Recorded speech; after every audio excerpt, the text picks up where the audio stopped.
Magandang araw po. Narito na po ang magiging lagay ng panahon ngayong hapon ng Biyernes, March 14, 2025.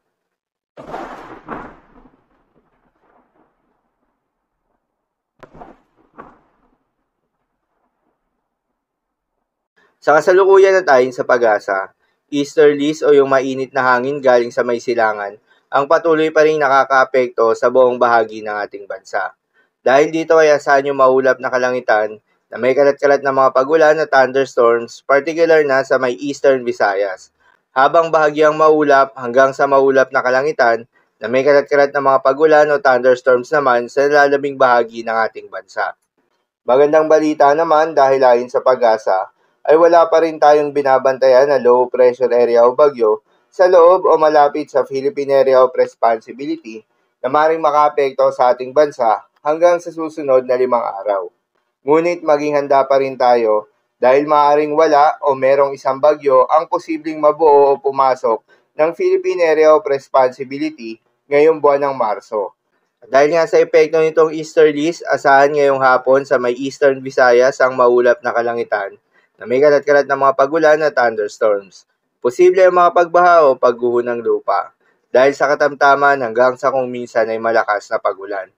Habang sa Metro Manila at nalalabing bahagi pa ng ating bansa, ay asahan naman yung bahagyang maulap hanggang sa maulap na kalangitan na may kalat-kalat na mga pagulan o thunderstorms na dulot pa rin ng easterlies.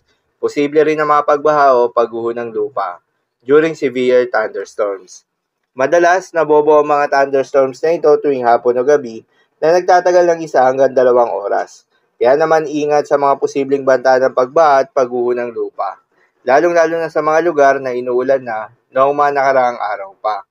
Para naman sa heat index forecast, narito yung mga lugar na makakaranas ng matinding init ngayong araw na aabot sa 44 degrees Celsius. Kabilang dyan ang Dagupan City, Pangasinan, 42 degrees Celsius naman sa Maycuyo, Palawan, kabilang din dyan ang Cotabato City, Maguindanao, habang 39 degrees Celsius naman sa may Metro Manila.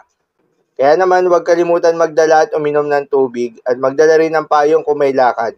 Bawasan muna ang paglabas ng bahay sa panahon na mataas na temperatura upang maiwasan ang heat-related emergencies kagaya ng heat exhaustion, heat cramps at heat stroke. Para naman sa magiging lagay ng mga dagat baybayin, ayon sa pag-asa ay wala pa rin tayong nakataas na gale warning sa anumang seaboards ng ating bansa. Ngunit pinag-iingat pa rin yung mga papalaot ng mga kababayan nating mangingisda at yung may mga maliliit na sasakyang pandagat sa may northern at eastern seaboards ng ating bansa. Dahil inaasahan pa rin yung katamtaman hanggang sa maalon na karagatan. At sa nalalabing seaboards ng ating bansa ay asahan naman yung banayad hanggang sa katamtaman ng mga pag-alon. Ngunit iba yung pag-iingat pa rin, lalo na kung meron tayong offshore thunderstorms activity, asahan yung paglakas ng hangin at kaakibat nito ay pagtaas rin ng mga pag-alon. So, lamang ko para sa lagay ng panahon ngayong araw ng Biyernes. Keep safe everyone.